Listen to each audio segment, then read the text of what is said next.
ইসলামের ইতিহাসে এমন একজন মহান সাহাবী ছিলেন যার নাম শুনলেই শয়তান ভয় পালিয়ে যেত। তিনি হলেন উমার ইবনেল খাত্তাব রাদিয়াল্লাহু আনহু। আজ আমরা শুনব তার ঈমান, সাহস এবং আল্লাহভীতির এক অসাধারণ গল্প।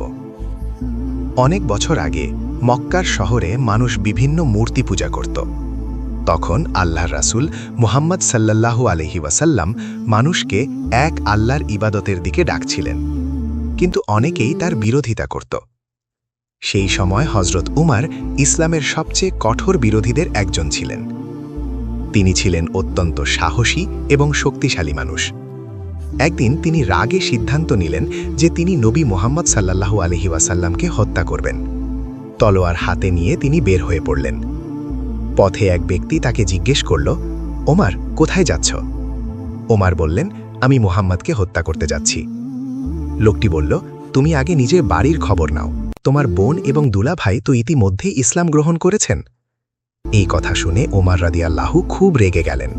তিনি দ্রুত নিজের বোনের বাড়িতে গেলেন। সেখানে গিয়ে তিনি শুনলেন তারা কুরআন তেলাওয়াত করছেন। তখন তারা কুরআনের আয়াত পড়ছিলেন। রাগের মাথায় তিনি দরজায় ঢুকে পড়লেন, কিন্তু যখন তিনি কুরআনের সেই আয়াতগুলো পড়লেন তখন তার হৃদয় নরম হয়ে গেল। কুরআনের শব্দ তার মনে গভীর প্রভাব ফেলল। কিছুক্ষণ নীরব থাকার পর তিনি বললেন, এই কথা মানুষের কথা হতে পারে না, এটা অবশ্যই আল্লাহর বাণী। এরপর তিনি সরাসরি নবী মুহাম্মদ সাল্লাল্লাহু আলাইহি ওয়াসাল্লামের কাছে গেলেন এবং ইসলাম গ্রহণ করলেন। হযরত উমর রাদিয়াল্লাহু ইসলাম গ্রহণ করার পর মুসলমানদের সাহস অনেক বেড়ে গেল। আগে মুসলমানরা গোপনে নামাজ পড়তেন, কিন্তু উমর রাদিয়াল্লাহু বললেন, আমরা সত্যের পথে আছি, তাহলে কেন লুকিয়ে থাকব? তারপর তিনি সাহসের সাথে কাবার সামনে গিয়ে প্রকাশ্যে নামাজ পড়লেন।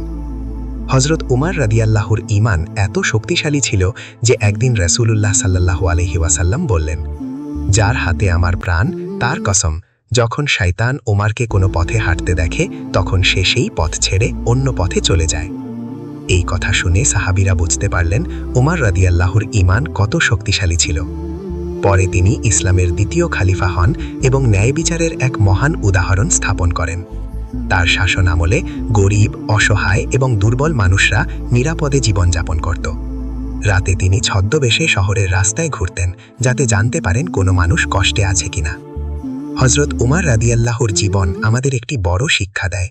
যে মানুষ সত্যিকারের ঈমান রাখে, আল্লাহকে ভয় করে এবং অন্যায়ের বিরুদ্ধে দাঁড়ায়, তাকে কোনো শক্তিই পরাজিত করতে পারে না।